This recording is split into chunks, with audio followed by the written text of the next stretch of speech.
This meeting was given in advance thereof by publishing one time in the Keith County News and posting at the City Administration Building as shown by the certificate of posting notice.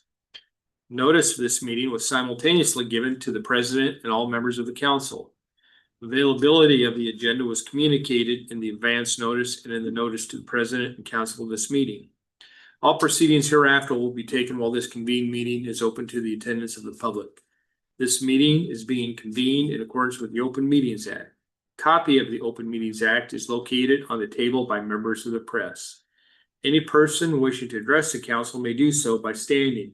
When you are recognized, please go to the podium.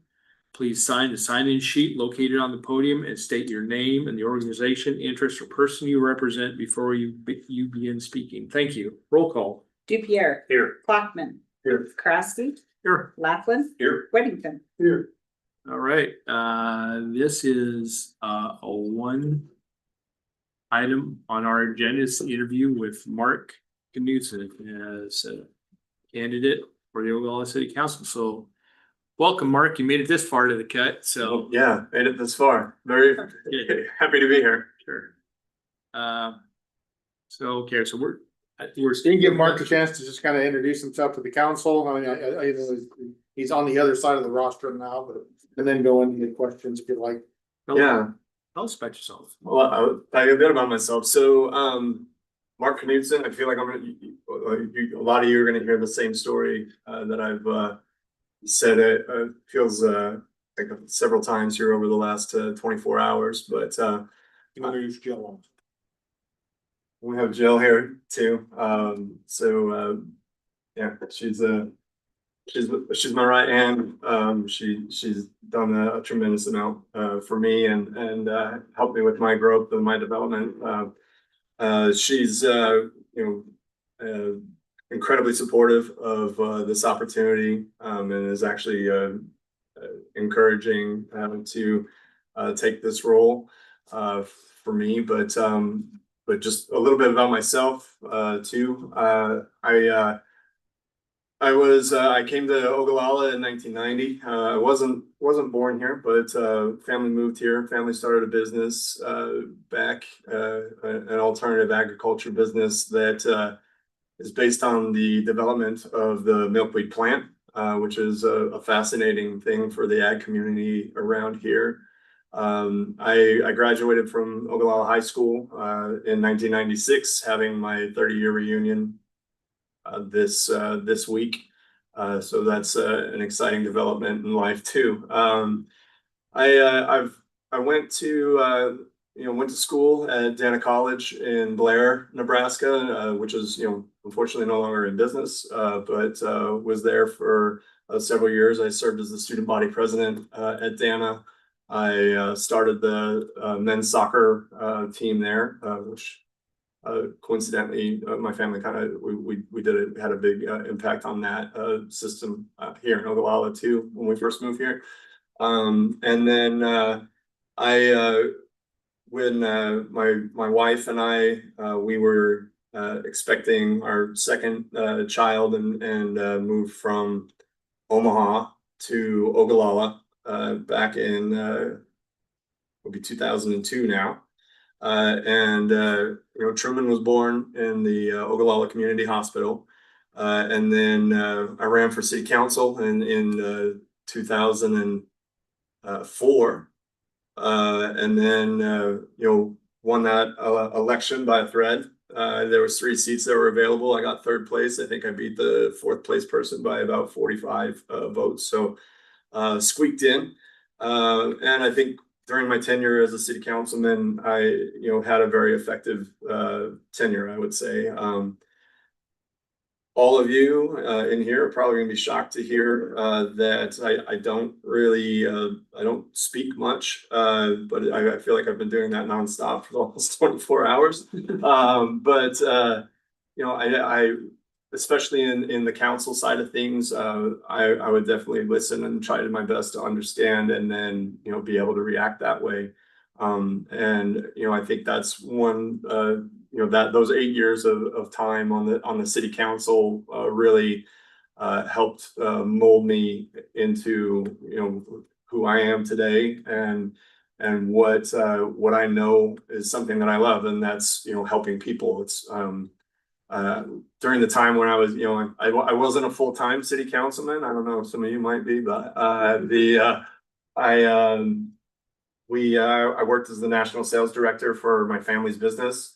And then the recession in 2008, 2009 put a pretty massive hit on the family business. And I still serve on the board of directors. And while I was on a board of directors meeting, I fired myself to go and find something else because I was a wildly overpaid telemarketer at the time.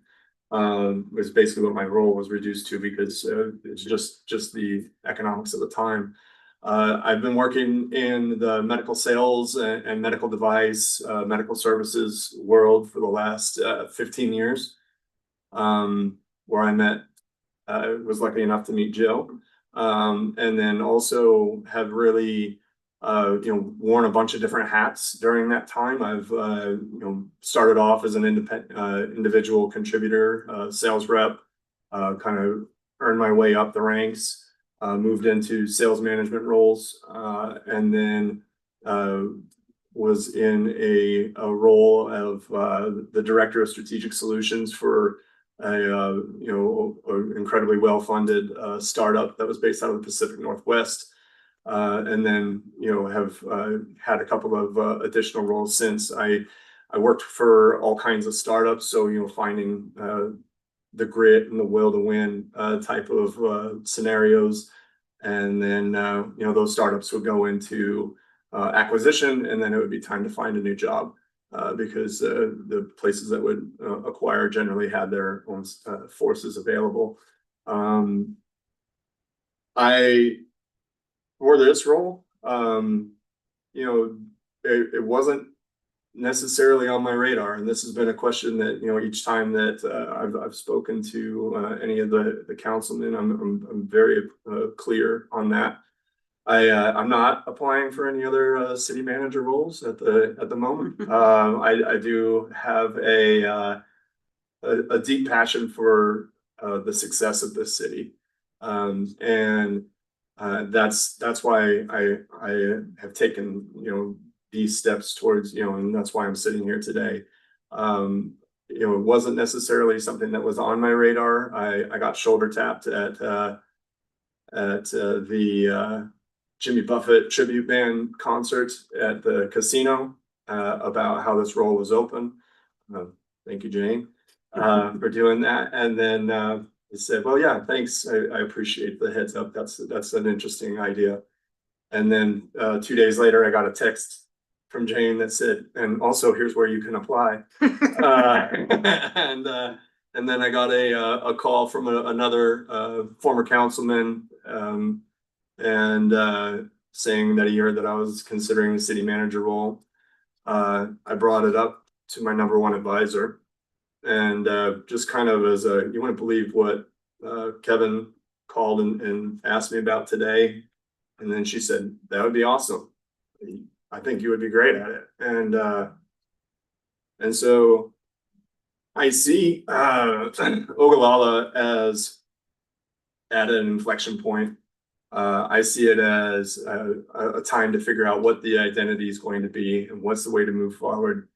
I think there's a distinct possibility, you know, of my kids.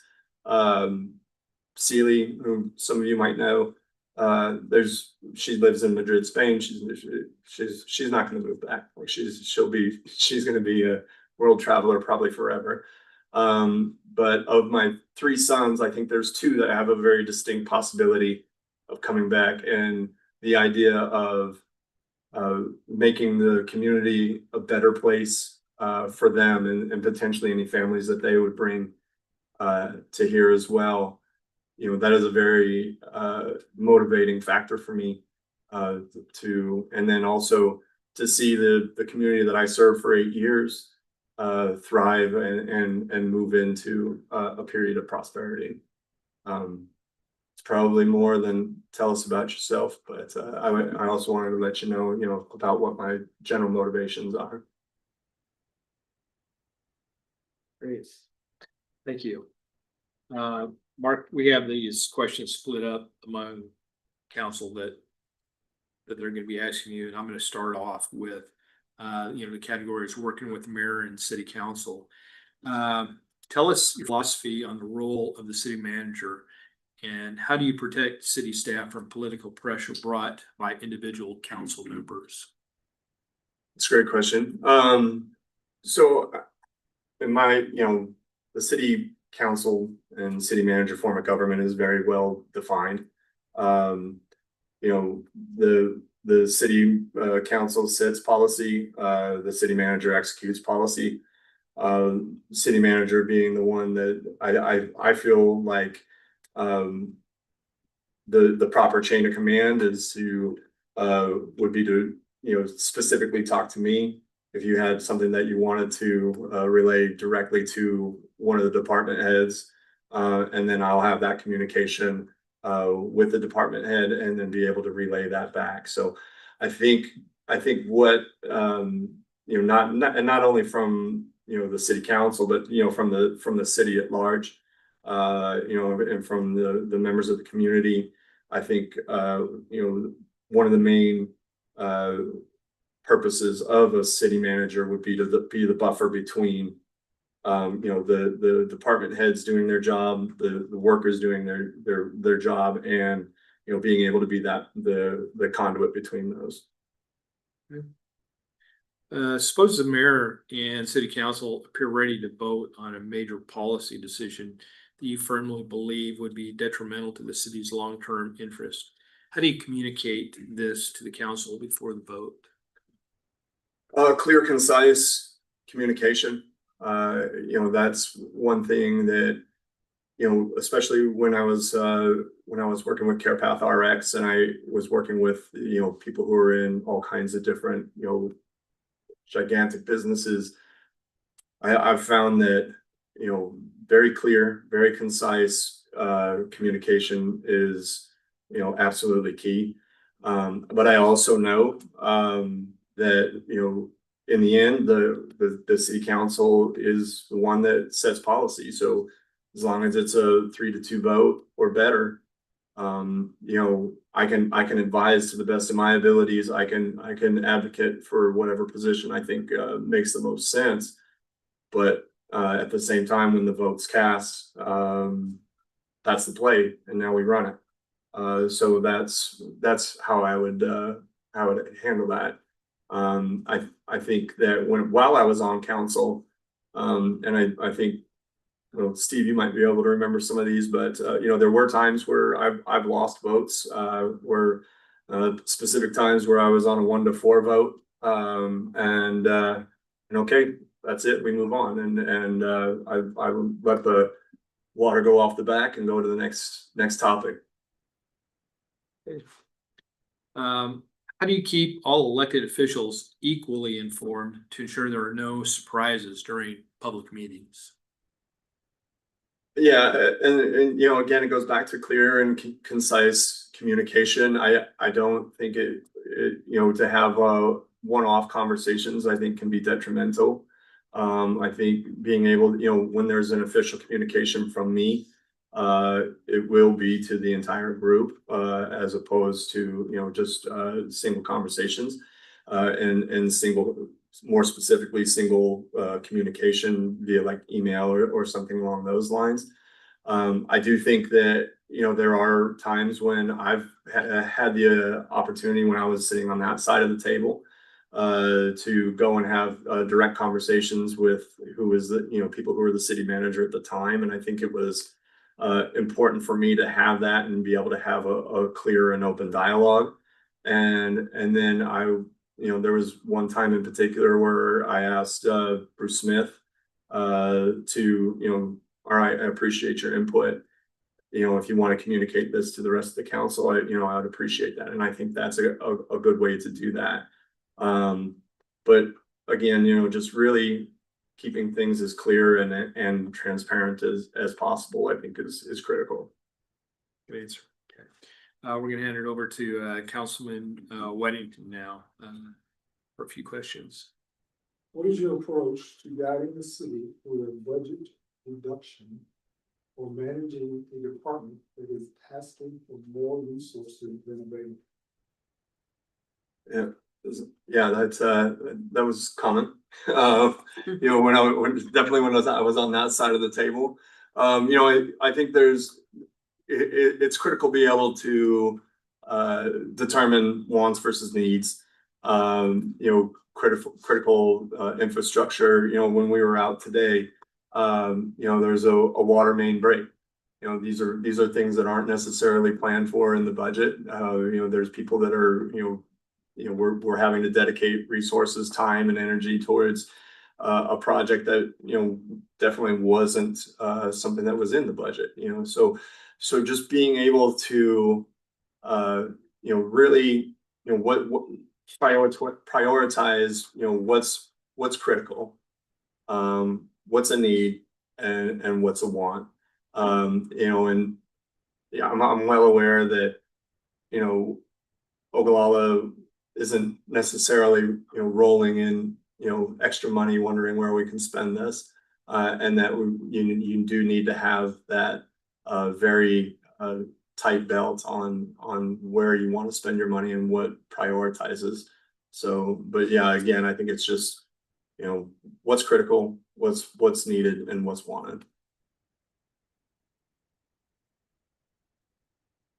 Tell us about your experience managing municipality bonds, capital improvement plans, and identifying outside funding sources or grants. So, here's some transparent communication. I don't have direct experience with that. I've approved budgets along that where we know the bonds and we know the different regulations that are required and those types of projects. I do have that view from the council side. Being able to understand what's out there, what's available is very important. Community development block grants, Nebraska Department of Transportation grants, USDA rural development, and I know at least Nebraska I know was one of the more consistent on helping small communities on grants. I'm not 100% sure if that's still the case or if it's I think it's tightened up a little bit since my time on council, but I'm aware of what oversights need to happen, that there are specific regulations in place and specific reporting pieces, and then being able to follow what that playbook is.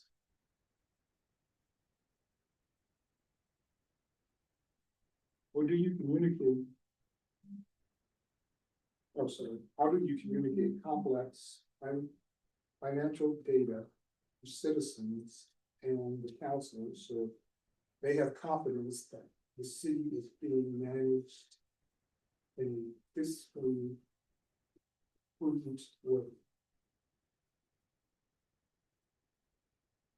I think that's I feel like I'm starting to just kind of jump back to the clear communication. So I think there's a need to go and have a partnership with the news outlets, make sure that there's those published figures. When you're talking about the fiscal budgets, I know that there's in the Keith County News, there's the consistent tax revenue sources that are published, but being able I think to communicate the importance of projects. I think there's from the sales perspective, that's the world I've been living in for a long time now. I think there is a sales aspect to being on a council and being a city manager. I think being able to not just be able to discuss the how, but being able to really discuss the why. Why are we doing this? What's the importance of this? What's the impact to the community? And you know, how is that gonna impact us and how is that going to push the community forward? All right, we're moving on now to Councilman Dupierre on community engagement, public relations. Ogallala is a vibrant, tight-knit community with engaged citizens. Tell us about your strategy for community engagement and keeping residents informed on critical issues. So, yeah, I understand how Ogallala operates, you know, being, you know, spent heck, I'm trying to figure out the actual number, probably 30 years of my life here. But you know, I know that there's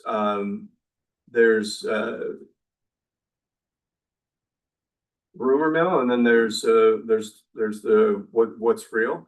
And I think, you know, trying to get an opportunity to get in front of, you know, what's real, getting what's real out there as quickly and efficiently as possible. So I think, you know, when we're talking about community engagement, you know, being able to, you know, do Facebook posts, be able to do news articles, you know, being able to, you know, have all of those within regulation. But I would imagine, you know, I haven't done any statistical work on this, but I would imagine that Facebook is probably one of the biggest forms of communication in the community for things going from one place to another. So I do think that there's a need for a consistent way to update and inform the community, especially in emergency type of situations. But you know, being able to, you know, be that trusted source and know that you know, there is, you know, you just want to stay ahead of things here and be clear in the communication. Thank you. Describe a time you had to implement a policy or manage a project that you knew would be unpopular. How did you prepare for the fallout and come to an understanding? That's great. Yeah. So there was a couple projects here. When we filled up the auditorium at the high school for floodplain day. Steve, I don't know if you were still city manager at that point, but that was, I think you might have told me to make sure I brought my Kevlar that day because it might get a little nasty. And I will say, you know, I think, you know, being able to have those difficult conversations because, you know, I think, you know, you deal with angry citizens, you know, as a city councilman. I'm sure as a city manager, it's potentially even worse. But an angry citizen is somebody who cares about the community in almost all cases, and it's people who want to be heard. So being able to hear them out, you know, not being somebody who's going to, you know, just bend to whichever way the wind's blowing, you know, being able to hear them out, being able to, you know, articulate what they've said to you. I understand why this is an upsetting piece to you, but let me explain to you why we are doing this. You know, I think there is that, you know, salesmanship to it where, you know, you need to be able to express an idea and express that communication. But most importantly, I think it is, you just need to be able to listen to what they have to say. Thank you. You kind of answered this one already, but maybe a little bit more of your personal take on it. What is your philosophy on communicating with the community through social media channels? I think it needs to be concise. I think it needs to be, you know, non-political. I think it needs to be informative. I don't know that there's, well, I'm going to restart that. There isn't benefit to getting in a shouting match on Facebook or anything like that. I think it makes a lot of sense to, you know, if it was me handling that messaging, be able to say, here's my phone number, here's my office, feel free to come and chat with me in person there, as opposed to, dealing with, people, just blowing things up on Facebook. But, is that, I feel like does that sound, have I answered your question on that? I want to make sure, okay, right. Yeah, but I think that's the most important part, just being, clear, concise, factual. And then, and then really the engagement comes back to, in-person conversation. I'll piggyback off of that just a little bit, so. Scale of 1 to 10, 1 being absolutely not required, nor should we use it, 10 being absolutely must.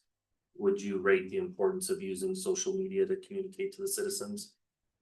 I mean, I think it's I think it's a way that, especially in a community where, that's probably the quickest, most efficient way to get an official message out. I'm not sure if the Keith County News comes out Monday, Wednesday, Friday, or if it's just or I know it used to be Monday, Wednesday. But I'm not quite sure what the dates are now, but a lot of times, you wait 3-4 days, things have gone past you. So, being able to have something when it's urgent message, being able to do that directly. Thank you. Anything else? That's it. Okay. Councilman Laughlin, he'll be addressing personnel and department head management. Perfect. City manager, administrator relies on skilled department heads, including police, public works, utilities, library.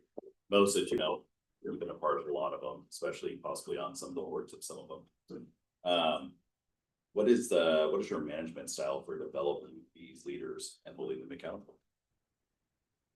One, we did a department head tour today, and I was excited to see a lot of the same familiar faces. I think that's a testament to the community.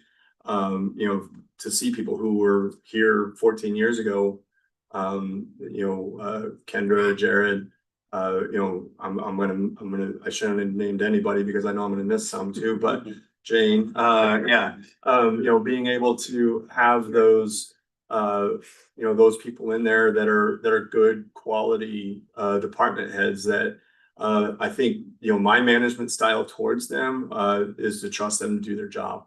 I think you hire the right people, you give them the proper training. I'm not someone who likes to be micromanaged, so in turn, that's something that would go from me in my management style as well. When you say my brain was telling me it was a discipline question or a corrective action question there too, but was that part of it? I'll just add on that, can I help direct a little bit? So Yeah. We do have some long-term heads out there. Yeah. How do you continue their development when they've been here for this long? Yeah. What kind of strategies would you use to continue their development to see that they're still receiving what they need to get? Yeah. Well, I think part of it is to hear what they think is important. What is it that asking a very simple question, what's something that you wish leadership knew? What's some training that you would like to get?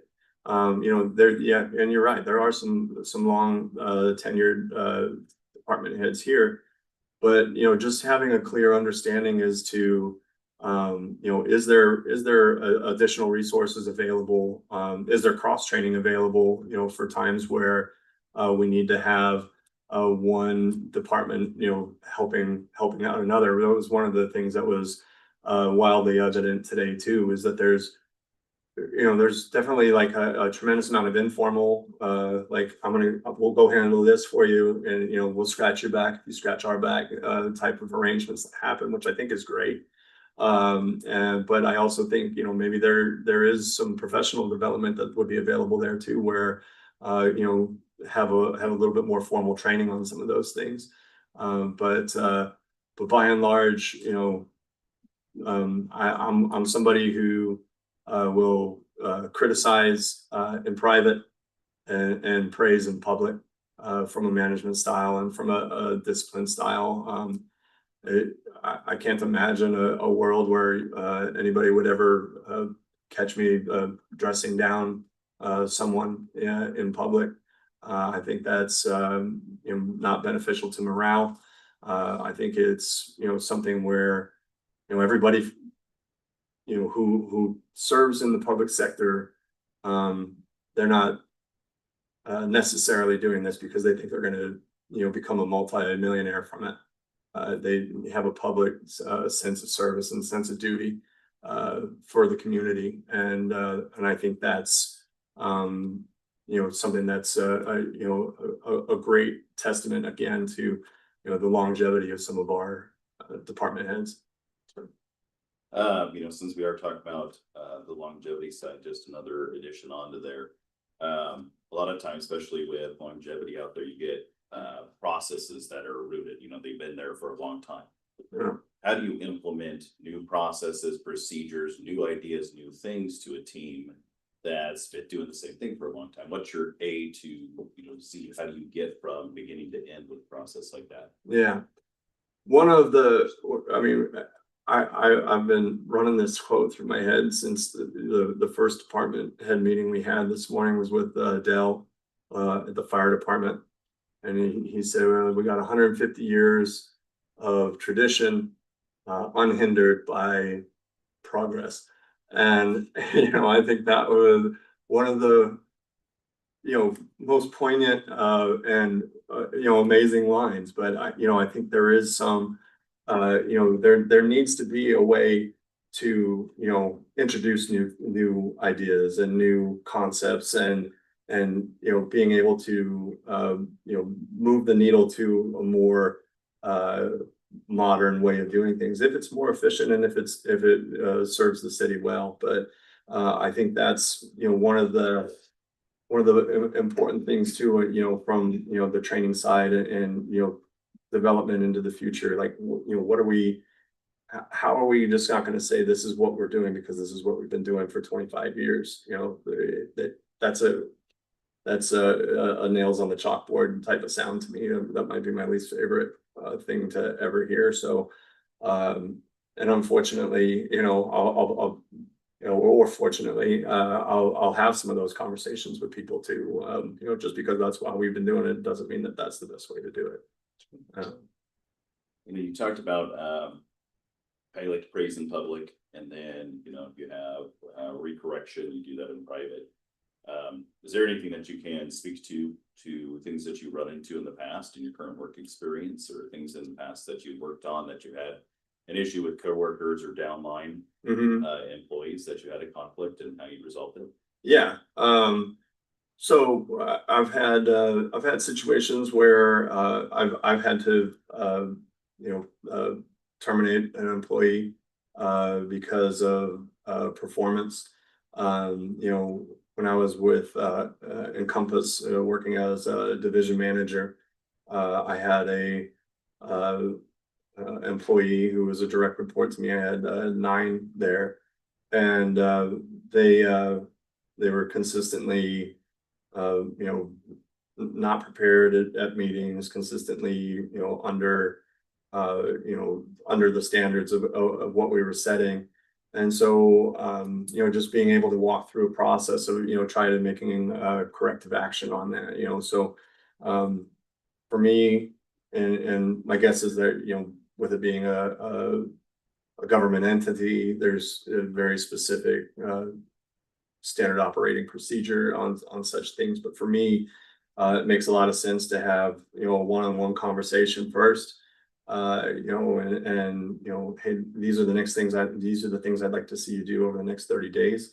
And then if that doesn't work out, here's an actual written performance and improvement plan that I need you to abide by. I need you to sign off on. And then if the pieces aren't met by the end of that, then it's time to part ways.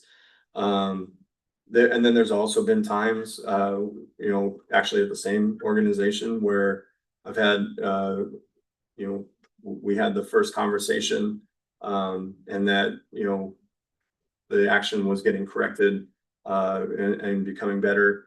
But it still wasn't good enough. So at the end of those 30 days, we put a written action in place. And then I had weekly meetings with that individual.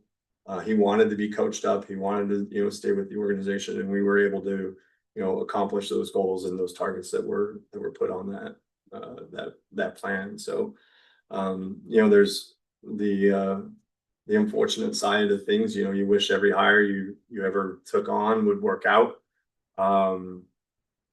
It's just not how it's ever going to work out. That's just simply not it. So, but I do think, based on, the walkthroughs and everything that I had today, and just the community that I know, that there are very good quality people in place here. Good, thank you. Last one on here, I think you've answered most of it, so I'm gonna change it just a little bit. As you deliver and move towards the vision of what the community wants, what the city council has pushed forward, how do you get buy-in from your team? What's that process look like? So, I think part of it is, again, going back to clear communication. I think that's absolutely critical. And then consistency too. So consistency in action, consistency in word, and being able to set up weekly, bi-weekly meetings. I'm not someone who's a huge fan of doing meetings for the sake of meetings. I like to have a purpose. I like to have a reason, and I like to have a start and end, and let's go. I think you guys have probably all seen I'm generally here about 3 minutes before start time. And that's just kind of how I like to work things as efficiently as possible. But I think just being able to have that clear communication to the team, asking the department heads if they need help communicating that vision and that idea to their team, and if there's anything that I can do to assist them on that. I think that there's, as a city manager and as a manager, one of the and managers that I've worked with that I've really liked working with, the best ones trust me in my job. They trust my abilities, and they get roadblocks out of my way. And I think as a city manager, and any type of manager, I think that's a critical component to it. Like, what are you struggling with? What are the roadblocks that you're running into, and how can I help clear those out of your way? Great. Thank you. That's all I have. All right, moving on to Councilman Clockman. We talked about local context, and you'll hit the ground running. So, what do you see as the biggest challenges and opportunities facing the city of Ogallala in the next 3 to 5 years? Well, I think the obvious one is census, and staying and keeping above a first class city. That's the clock is ticking loudly. It's not just ticking. It's the 3.5 years, not even that away. That becomes a very serious and urgent problem. My understanding of the situation is that in 2010, I was part of a council that we were ones that got them to delay downgrading us as a first class city, and then we had another appeal for that in 2020, and I believe we are we're 0-2 in the count, and we got strike 3 and we're out here is my understanding. I don't know that there's any it's something that I would need to look into. So but that's how I see it right now. But I think that's probably the most urgent and obvious need as a big picture thing. But from like a 30, 60, 90 type of way, I think being able to go and meet with each of the department heads and having a long and in-depth conversation with them. I think Kevin, you came along with me here today on meeting with a lot of these folks, and I do feel like because of my history in the city and because of the positions that I've held here, I think I already have a respect and trust from a lot of those folks that I've worked with in the past. But I want to be able to find out directly, when you're talking about hitting the ground running, what are the biggest challenges you're facing as a department right now? What's working, and the question I said earlier, what's something that I need to know that isn't necessarily apparent to leadership, and then how do I relay that these types of information to all of you as well. Again, being that conduit between the department heads and the council. And then I think being able to come up with a list of operational issues and prioritizing those, again, from critical to a need to a want, being able to basically set those up in some type of urgency order. And then I think being able to address any immediate personnel issues, any immediate infrastructure issues, and pushing those things forward, and then also being able to network with the different state organizations, talking to the Nebraska municipalities and other organizations in the state. I'm a little fortunate that my last name still carries some weight on the east side of the state, with a lot of the state and federal politicians here, being able to open up those doors and seeing what we can do to really bring the community forward. But you also asked me in 5 years, too, right? So I'm not disregarding that. It was nice today driving by the old middle school and knowing that there's development that's happening towards that, because that's it's been, lack of a better term, a little bit of an eyesore. There's still boarded up windows and things like that, but the fact that that's looking at turning into a 40+ unit affordable housing unit, I think that's a very important thing. And then from a development side, economically, it's really easy from an economic development side to say we need to bring in new business and we need to find, let's bring in a new manufacturing plant and let's bring in that. And I think there is an important piece to that, but realistically, we have incredible assets that are currently in the city. We have a good manufacturing plant over on the west side of town in Suzuki. We have an incredible success story in Adams Bank, where they're going and developing banks and buying banks out in Arizona. And and maybe I'm wrong, I don't think I am, but I believe the headquarters of Adams is still right here. Allen Capital, we were talking about that today at lunch, and it started in somebody's home office, and now they've got 4 well-paid, high-paying jobs in the community. Being able to find opportunities to not only bring in new business, but how do we help grow those organizations that are already here. I keep saying the number 47 is the average age, but I know that's you let me know today I'm wrong on that. You let me know last night I was wrong on that, and that it's actually higher than that. But how do we bring back young people that grew up here, love here, and want to develop here and grow here? I think too that the hospital, last night we were talking with Amber Kuski at Front Street, and she was letting me know about the internal promotion that happens there, the internal development that happens there. And the fact that, and I don't know if I heard this story right, but I think I did, that there's the person who's acting as the CNO you know, the chief nursing officer there at Banner Health started off in the janitorial side of things. And then went and got education and then went and developed and then has gone up. I mean, what an incredible story is that, you know?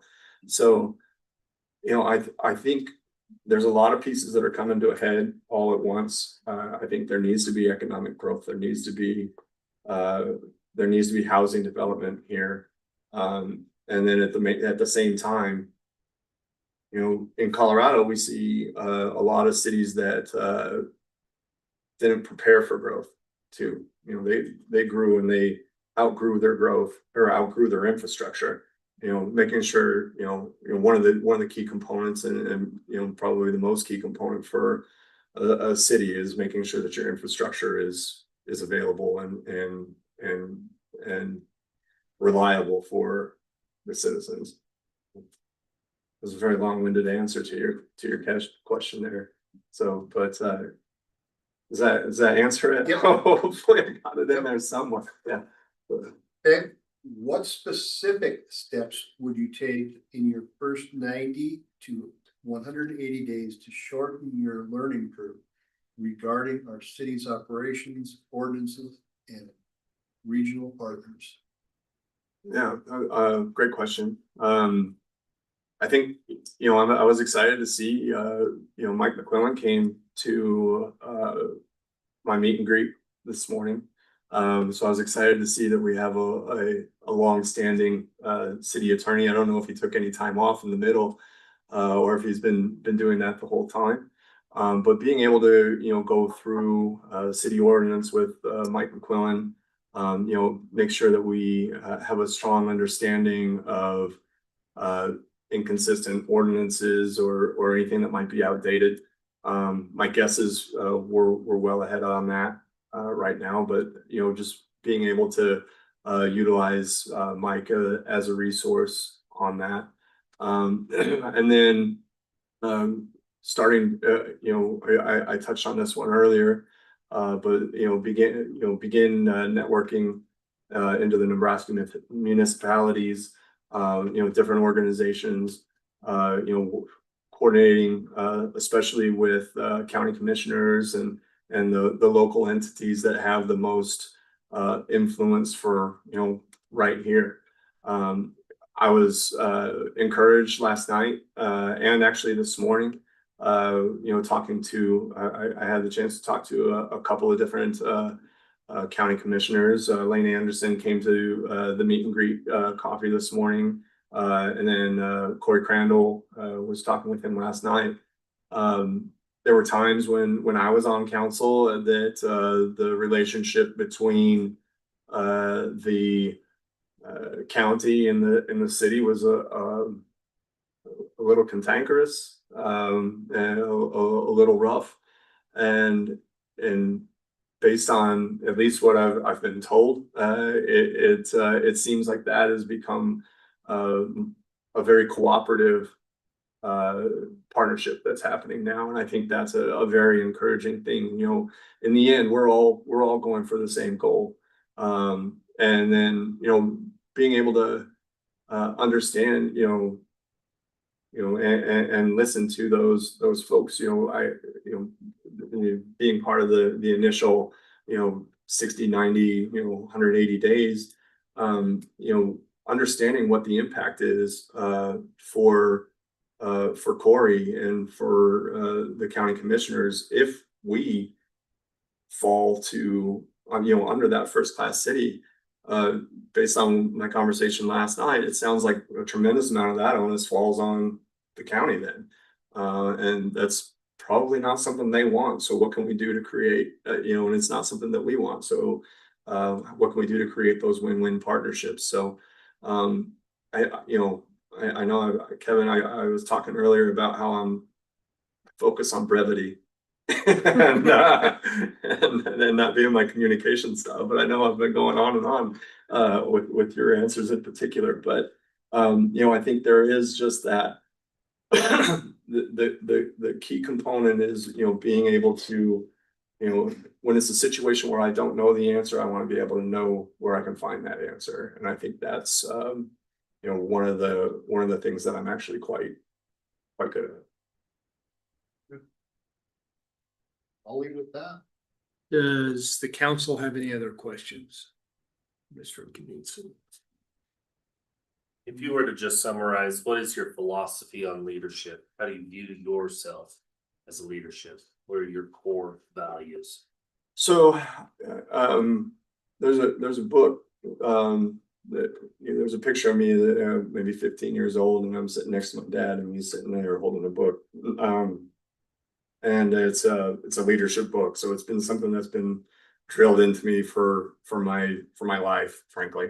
I think the key components to a leader is knowing what to do next, knowing why it's important, and then knowing how to garner the resources to make it happen. Whether that's people, whether that's money, whether that's whatever it might be. I'm a big believer in praising my people, making sure that they feel recognized, making sure that they feel appreciated. And again, kind of going back into the discipline in private and praise in public. I think celebrating wins, I think that's a huge thing to do. Being excited about the big wins and the small wins that you have, and just being able to have that clear and concise and trusting relationship between you and the people who report to you. Any other questions? So what's your process? When you are looking at large amounts of data, what tool do you use to help you, I guess, go into it and make a decisive decision so you can present it to either the citizens or the town? You're saying that like project financials and things like that, or Yeah, or Yeah. say, I don't know, you need to figure out what the key cost of running the department over the last 30 years. How would you go about that? yeah. I think there's tangible costs, and then there's intangible costs, or is it intangible costs, there we go. Where there's the cost of actually getting a project completed, and then there's also costs of the projects not getting completed that are a little bit harder to calculate. In the sales world, one of the things that I developed for hospital systems was an actual ROI calculator. ROI is in a lot of the sales world, in medical sales, especially the software side that I was working in at the time, ROI was the name of the game, right? So being able to let a hospital know, here's your input cost to implement this $500,000 program. Here's why that's important to you. Here's the amount of cost that will save for your chief medical officers, your chief nursing officers, and then being able to have an actual number at the bottom, and create that. And I've done it. I've made it myself through Excel sheets, and that was the time before Claude. So that was actually pat on the back for myself on that, because that was pretty hard for me to do. But I was able to pull that off. But being able to find a way to define what the actual cost is, what the inaction cost is, and is this something that we want to push forward?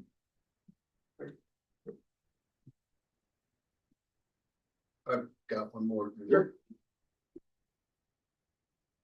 What is something about your leadership style that could frustrate a city council or community, and how would you manage that? That's a good question. I think at times I can be pretty direct and pretty blunt. When it's if I keep of getting pushed in a direction that I don't necessarily think is correct. But I think what you as the council will always get from me is an unvarnished truth. And or at least as to the best of my ability and the best of my understanding, what I would see is that direct and concise messaging to it. Some people want some more story. I think that's something to understand too. It is a little bit difficult having 5 different personalities that you're needing to communicate the same message to. So a lot of people want I try to live by another Herb Knudsenism here was the platinum rule. Don't treat people how you want to be treated, because not everybody wants to be treated like not everybody likes, just get it, like just let me hear it, but treat people how they want to be treated, and being able to have those conversations in the way that they like to hear it. So not that it's or like not the way they like to hear it, but the way they like to be communicated to. So understanding what those communication pieces techniques would be, and then utilizing it that way.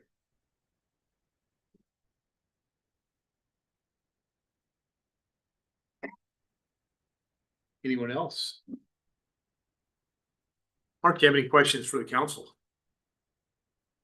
I mean, I feel like we've all had a lot of time together over the last 24 hours here. So first of all, I wanted to say I appreciate your time. I know I'm a little bit of a non-traditional candidate in that I'm the local guy who served on council. But I do feel like this is a position that I'm excited about. I think it's something that I would be really well suited for. I guess the questions I have is my understanding is the timeline of when you're wanting somebody up and running is sooner than later. I know that the budget process is coming up. Am I accurate in that Yes. assessment? Yeah. So have budget processes started already? It has internally, yeah. Okay. We haven't had any budget workshops with the council yet, but Kevin and Jane have started the process, I'm sure. We've just about wrapped up the meetings with all the departments. Yeah. We have one tomorrow, then More afternoon. Yeah, it would be hard for I think someone coming in immediately and then jumping into the budget. I mean, Yeah. you would just see it flashing before your eyes as Jane and Kevin are putting it together in the council.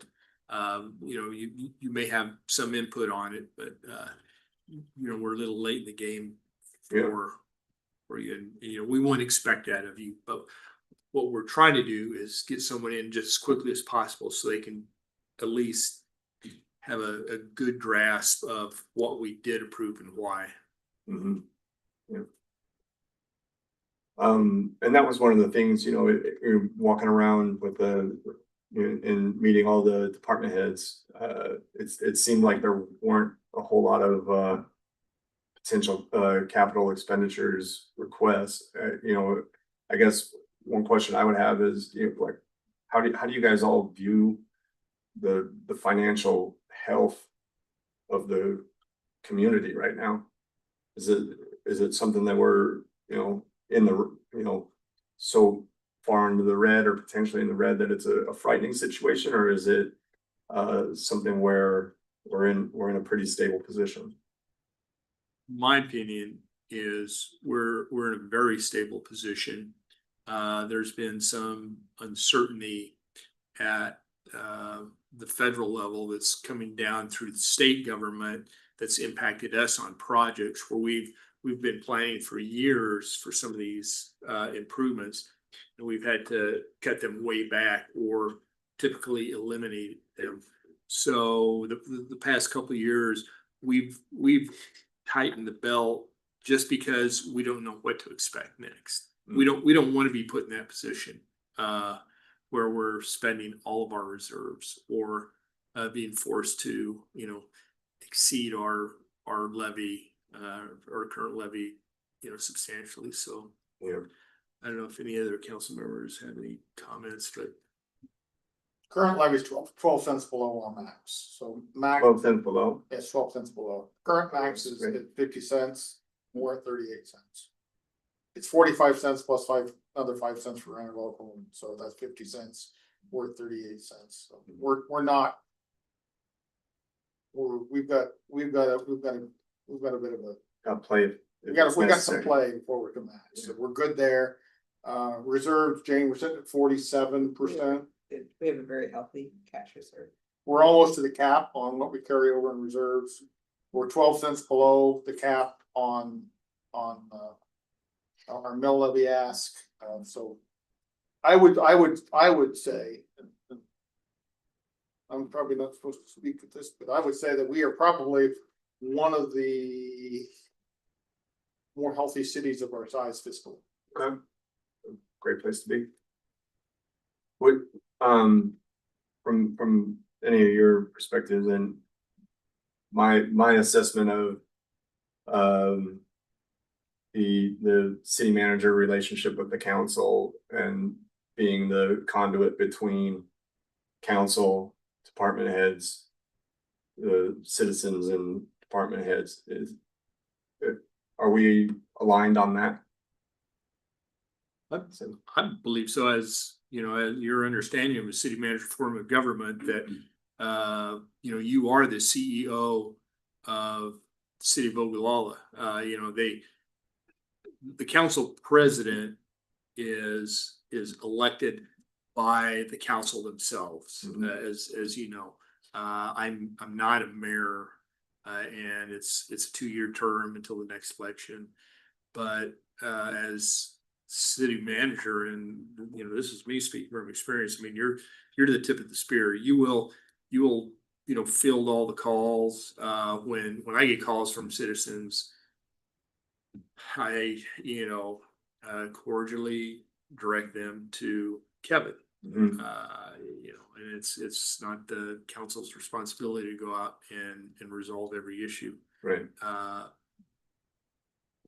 Within reason, of course, but and then with the department supervisors, they report to you, they report to the city manager. Yeah. And the council doesn't direct them. Yeah. Okay. So I mean that you're right. It's pretty clear in our personal policy and our municipal code.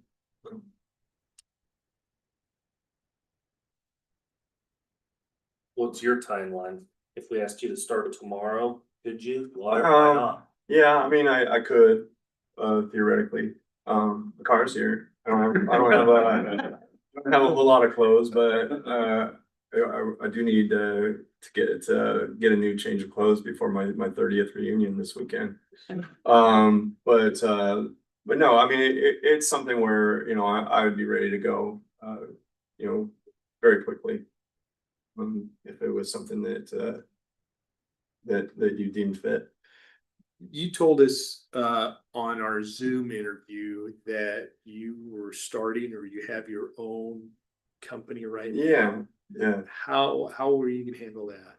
I don't think it's, first of all, it's really not a conflicting piece at all. And it's something that, if you ever try to reach out to me at 5 a.m, you'll get an answer. I'm generally, up a fair amount of time.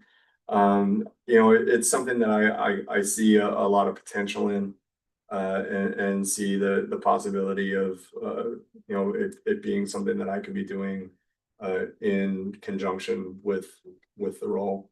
And it, with of course, the city manager role taking precedent to it. Prioritizing it that way. Any other questions for us? Not that I can think of right now. Yeah, I did, it's like there's several of you that, I haven't, had the chance to really meet and chat with before, and it's been a great process. I feel,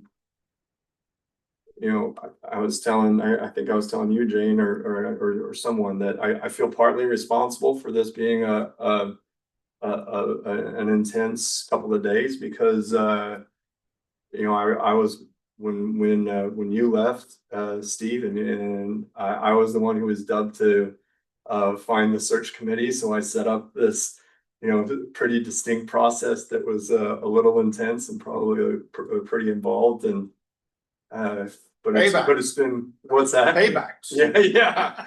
Careful what you create, because it might come back and get you once in a while. But it's really been great, and I think, I don't think Ogallala is, I've said this, but I don't think Ogallala is in a position where you need a miracle. I think it's in an inflection point where it's time to make a decision and go with it and find a way to grow. And I would really love to be a part of that. So really appreciate all your guys' time. Well, thank you for accommodating our intense schedule and coming down as quickly as you could. I think we're hoping to make a decision quickly. I'm not sure if we'll have a decision, later this evening or at the next council meeting, but Yeah. Kevin will be in contact with you and keep you up to date as how we're moving forward on this. Perfect. Yeah, that sounds good. One last thing. Regardless of how it goes, if you all decide to go with me or if you decide to go with someone else, I'm still gonna be here. This is still a place that I'm in, several days a month. And I'm still gonna be, cheering for the community in every way that I can. So, and you'll still see me at Sounds on the Square and other events that are going on here. So Wouldn't expect anything less from Knudsen. yeah, right. Appreciate it. Thank you guys all so much. Mark, thank you very much. All right, that was what we had on that agenda, so I would entertain a motion to adjourn. So moved. Also, A motion by Councilman Laughlin and a second by Councilman Weddington to adjourn. And just a reminder to council, this is on our agenda later this evening. Ready to vote? Oh, thanks. Please vote.